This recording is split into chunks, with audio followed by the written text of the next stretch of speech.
اگر تو اللہ سے ڈرتی ہے تو میں بھی رب سے ڈرتی ہوں، اگر تو مصطفیٰ کریم کا کلمہ پڑھتی ہے تو میں بھی اسی نبی کی ماننے والی ہوں۔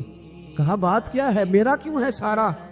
تو وہ خاتون کہنے لگی وہ 2 سال 3 سال سے میرے ساتھ نکاح تھا اور اس نے بتایا تھا مجھے کہ میری بیوی بھی ہے، اور میں غریب تھی تو میرے والدین کو بھی بتایا تھا کہ میری دوسری شادی ہے۔ یہ مکان اس نے مجھے لے کے دیا تھا، میرے تمام اخراجات وہ پورے کرتا تھا، نان و نفقہ کا خیال رکھتا تھا، لیکن اب کہ جب وہ آیا تو وہ بیمار تھا۔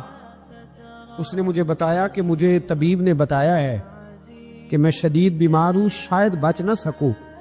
تو کہنے لگی وہ مجھے کئی لاکھ روپے بھی دے گیا اور جاتے دفعہ مجھے طلاق بھی دے گیا، فارغ کر گیا۔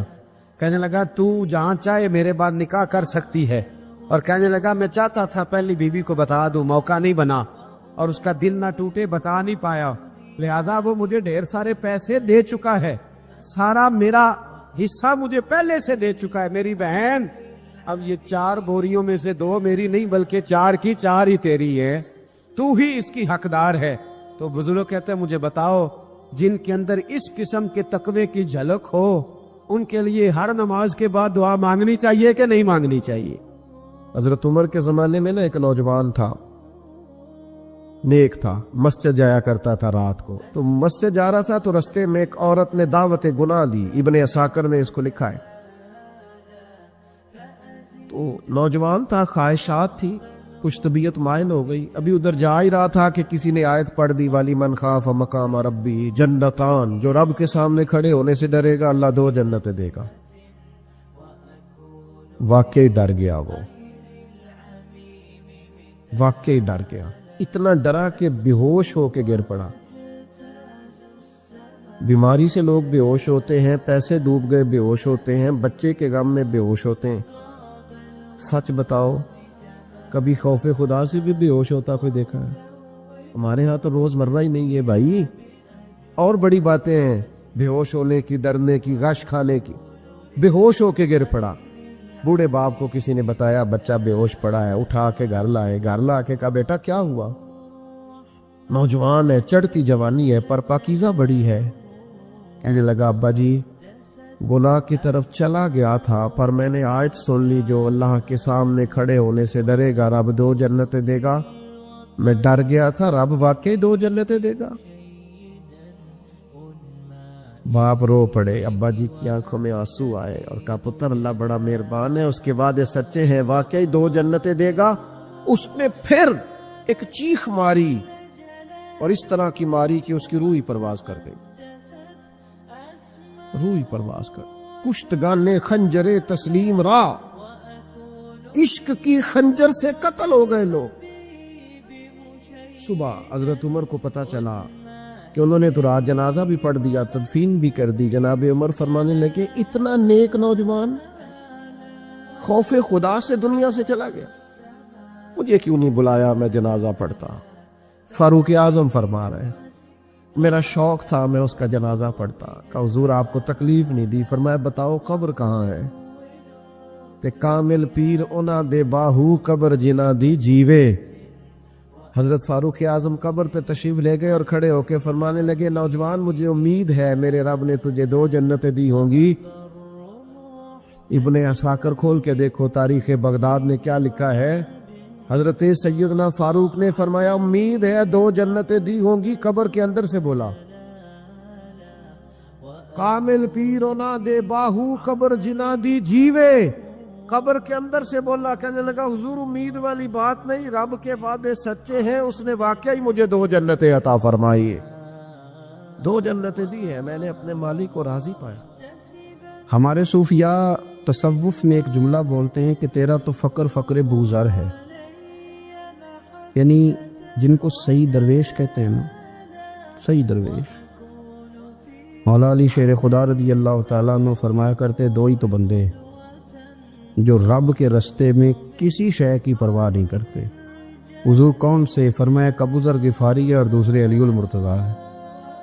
مولا علی فرمایا کرتے یہ نا مسلمانوں میں سے 4 یا 5ویں مسلمان ہیں، شروع سے ایک سلیم الطبع آدمی، کچھ لوگ طبعاً بڑے نفیس ہوتے ہیں، طبعاً اللہ کی طرف سے شروع سے ہی ان کا جو قبیلہ تھا بنو غفار وہ راہزنی کرتا تھا، لوگوں کو لوٹ لیتا تھا. شروع میں یہ کام کیا لیکن جب کچھ لوگوں کی چیخیں کانوں میں گئیں تو چھوڑ دیا، فرمایا نہیں یار طبیعت نہیں مانتی. اور نبی پاک کا کلمہ پڑھنے سے پہلے ہی بتوں کی پوجا چھوڑ کے رب کی عبادت شروع کر دی. لوگ پوچھا کرتے تھے آپ عبادت تو کرتے تھے پر منہ کدھر کرتے تھے؟ فرماتے تھے جدھر وہ کرا لیتا تھا کر لیتے تھے. کسی نے انہیں بتایا کہ مکے میں ایک شخص ہیں جنہوں نے اعلان نبوت کیا ہے، آپ کی طرح کی باتیں کرتے ہیں. انہوں نے اپنے بھائی کو بھیجا، ان کا نام انیس تھا. پتہ کر کے واپس آئے، بھائی کہنے لگے ابو ذر، ان کا نام جندب ہے، اصل میں ذر ان کے بیٹے کا نام ہے اور کنیت سے زیادہ معروف ہیں، ابو ذر غفاری کہلاتے ہیں. فرماتے ہیں کہ بھائی نے آ کے بتایا کہ وہ نیکی کا حکم دیتے ہیں، برے کاموں سے منع کرتے ہیں، صلہ رحمی کا پیغام دیتے ہیں، لیکن لوگ سارے مخالف ہیں. یہ چیز بھی بڑی کاؤنٹ ہوتی ہے، اسے نہ کاؤنٹ کیا کریں. لوگوں کی ترجیحات بدلتی ہیں، صبح کچھ دوپہر کچھ شام کچھ، اسے نہ کاؤنٹ کریں. انہوں نے اس بات کو کاؤنٹ کر کے بتایا کہ لوگ ان کے جو ہے نا وہ مخالف ہیں سارے. تو حضرت ابو ذر غفاری کہنے لگے مجھے تسلی نہیں ہوئی، میں خود جا کے پتہ کروں گا. کہتے ہیں مکہ شریف آیا تو کسی ایسے آدمی سے پوچھ بیٹھا، میں تو کچھ اور سمجھا تھا، وہ کچھ اور نکلا. مکے والوں نے بڑا مارا. مکے پہنچ کے پہلی جو چیز ملی وہ مار کھانے کی تھی. اب میں ڈرتے کسی سے پوچھتا ہی نہ، بھوک بھی بڑی تھی، رہنے کو جگہ نہیں تھی، حرم شریف میں لیٹا رہتا تھا. میرے نصیب دیکھو، مجھے ایک شخص نے آ کے ہلایا، کہنے لگے اگر مناسب سمجھے تو میں آپ کو دیکھ رہا ہوں کافی دیر سے، آپ کوئی پردیسی ہیں، آپ کا اپنا مہمان نہ بنا لوں. تو میں نے کہا آپ کا کیا نام ہے؟ کہنے لگے میرا نام ہے علی ابن ابی طالب. کہتے ہیں مولا کائنات گھر لے گئے، کھانا بھی کھلایا، جگہ بھی دی، سونے کو خدمت بھی کی، لیکن چونکہ میں تو پہلے ایک سے پوچھ کے مار کھا بیٹھا تھا، میں نے پوچھا نہیں میں کدھر آیا ہوں. رات رہے، اگلی رات بھی رہے، لیکن میں نے بتایا نہیں میں کس کام آیا ہوں. حضرت ابو ذر غفاری رضی اللہ تعالیٰ عنہ کہتے ہیں خود ہی مولا علی نے پوچھا بتا سکتے ہو کیسے آئے ہو؟ میں نے کہا راز رکھ لو گے. فرمایا بڑا کشادہ سینہ دیا رب نے مجھے. تو بات تو کر، کہنے لگے یار میں تو محمد مصطفیٰ کی زیارت کرنے آیا صلی اللہ تعالی علیہ وسلم. یہ بے نیاز لوگوں میں سے ہیں حضرت سیدنا ابو ذر غفاری. میں حضور کی زیارت کے لیے ہوں. حضرت علی کہنے لگے سویرے لے چلوں گا. انسان بزدل نہیں ہوتا، ہر انسان بزدل نہیں ہوتا، اور بلا وجہ ٹکراؤ کی پالیسی بنا لینا یہ بھی سیانے لوگوں کا کام نہیں. حکمت کے تقاضوں کے مطابق چلنا یہ بھی دلیر لوگوں کا ہی کام ہوتا ہے. حضرت مولا علی کہنے لگے صبح لے کے چلوں گا پر حالات ٹھیک نہیں.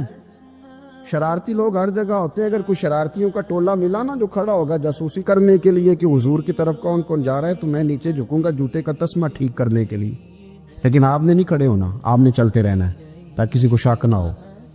کہتے اس ترتیب سے حضرت علی مجھے لے کے گئے. میں حضور کی بارگاہ میں پہنچا. مولا علی کہتے ہیں بڑے بڑے لوگ سوال کرتے تھے پر یہ شروع سے سلیم الطبع تھے. مجھے کہہ لینے دینا، جنہوں نے ماننا ہوتا ہے وہ لمبے سوال کرتے ہی نہیں.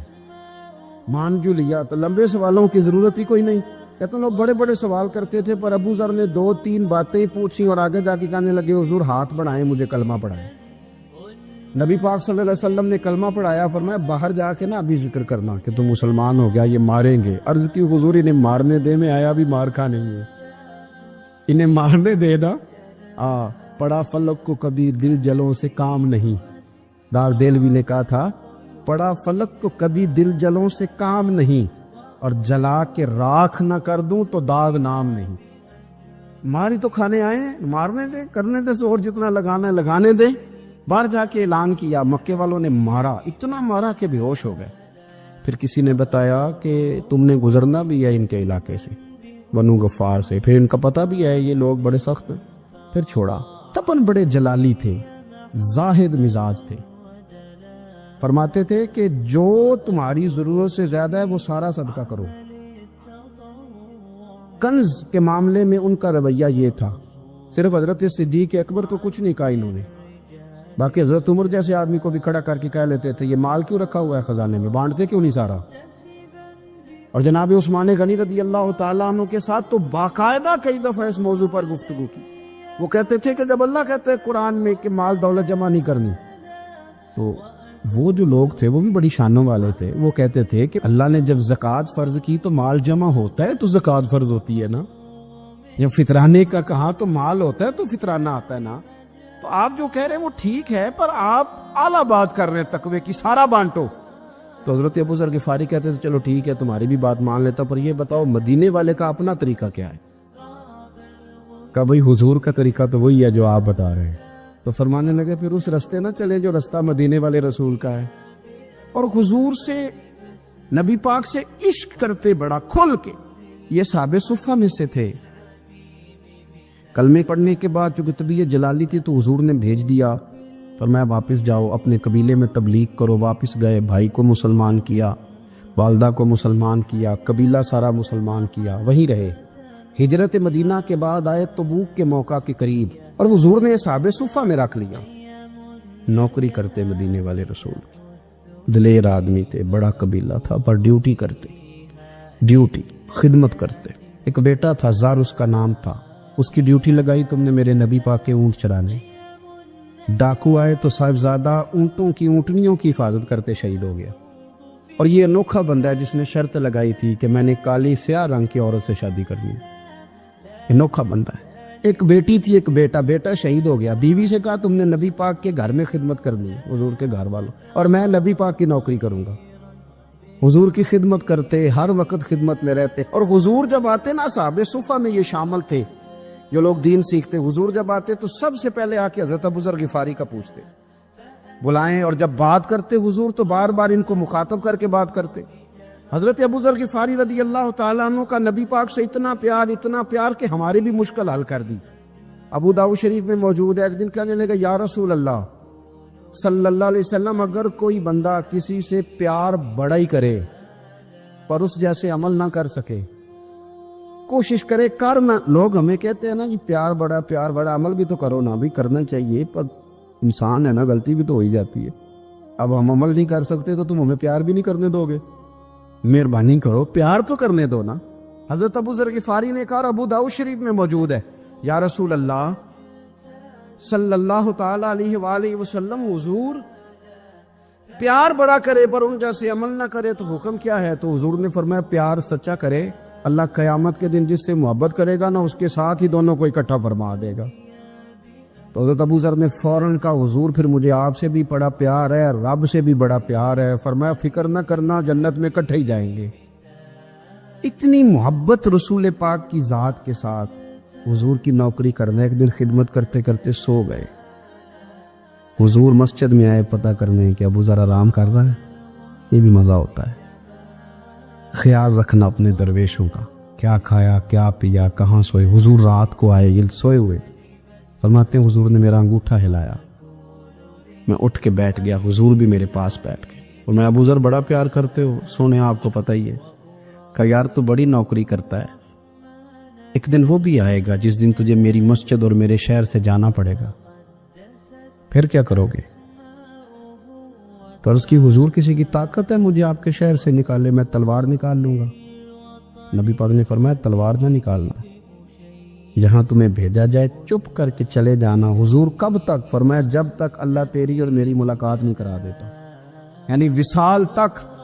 یہ واحد شخص ہیں کہ حضور کے وصال ظاہری کا وقت آ گیا تو فرمایا کوئی میرے ابو ذر کو بلاؤ.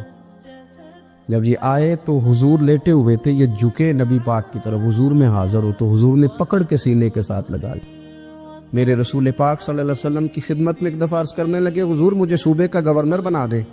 تو نبی پاک نے فرمایا ابو ذر میں عہدے پسند نہیں کرتا، تو تمہیں بھی میں کہتا ہوں عہدہ نہ لینا، تمہیں بھی کہتا ہوں عہدہ نہ لینا. فرمایا ابو ذر میں جو چیز اپنے لیے پسند کروں گا تمہیں بھی اسی کا مشورہ دوں گا.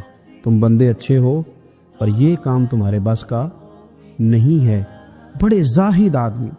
میرے رسول کریم صلی اللہ تعالی علیہ وآلہ وسلم نے ان کے بارے میں فرمایا جس طرح نبیوں میں حضرت عیسیٰ علیہ السلام ہوئے. حضرت عیسیٰ دیکھیں نا، انبیاء میں اللہ تعالیٰ نے ہر قسم کی عظمت نبیوں کو دی. جناب سلیمان علیہ السلام کا تو تخت بھی ہوا میں اڑتا تھا، جن تک تابع دار تھے. اور نبیوں میں حضرت عیسیٰ بھی ہیں جن کے پاس گھر بھی کوئی نہیں، شادی بھی کوئی نہیں کی، اینٹ سرانے رکھ کے تکیہ بناتے. ایک ان کے پاس کنگھی تھی اور ایک پیالہ تھا. دیکھیں جو بندہ نیک ہو نا وہ بھی نیک ہیں, اللہ کے نبی ہیں. آپ اپنا تقوی مسلط نہیں کریں گے, جو وہ کر رہے ہیں وہ بھی مخلص ہو کے کر رہے ہیں. حکومتیں جو چلانی ہیں تو وہ کس نے چلانی ہے؟ اگر نیک بندے نہیں آئیں گے تو غلط لوگ آئیں گے, قوموں پہ ظلم کریں, وہ بھی اپنی جگہ ٹھیک ہے. لیکن یہ جو کر رہے ہیں یہ بات بھی اپنی جگہ بالکل ٹھیک ہے. ہم پتہ کیا کرتے ہیں, ہم چیزوں کو مسلط کرتے ہیں, ایک دوسرے پر مسلط نہیں کرے چیزوں کو.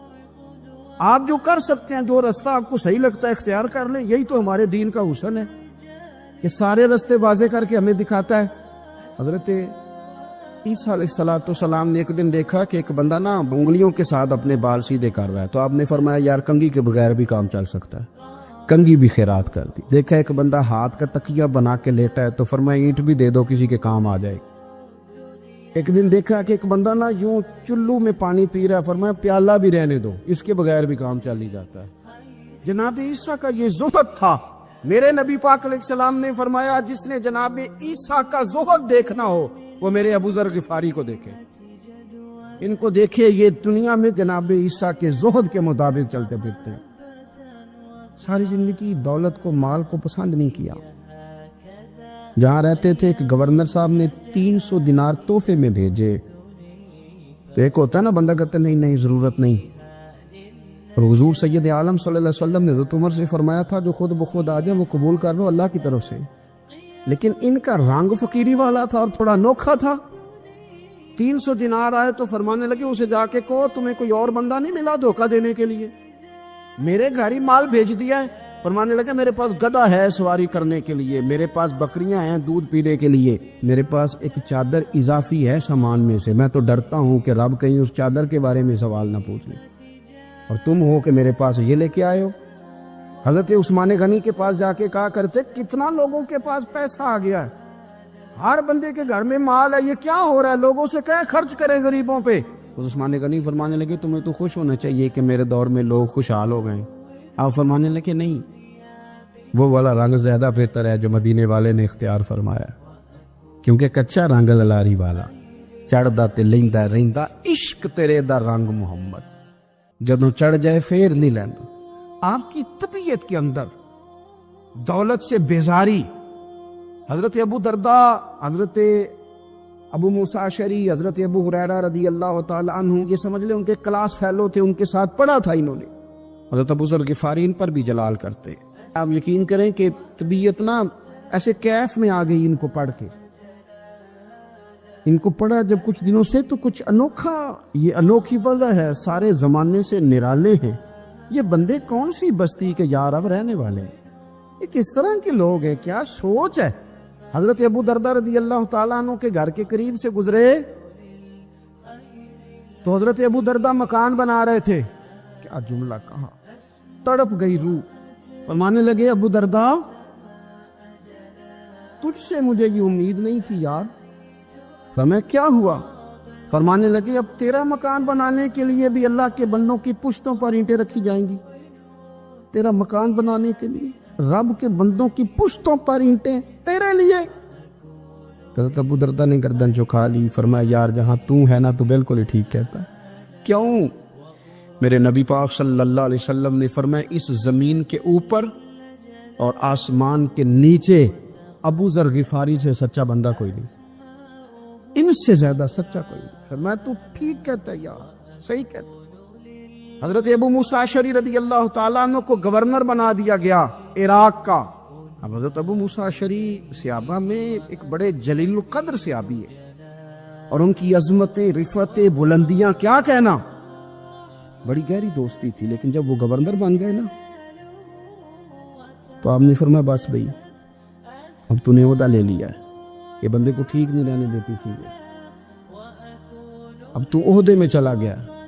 بڑی مدت کے بعد ملاقات ہوئی حضرت ابو موسیٰ اشعری کے ساتھ.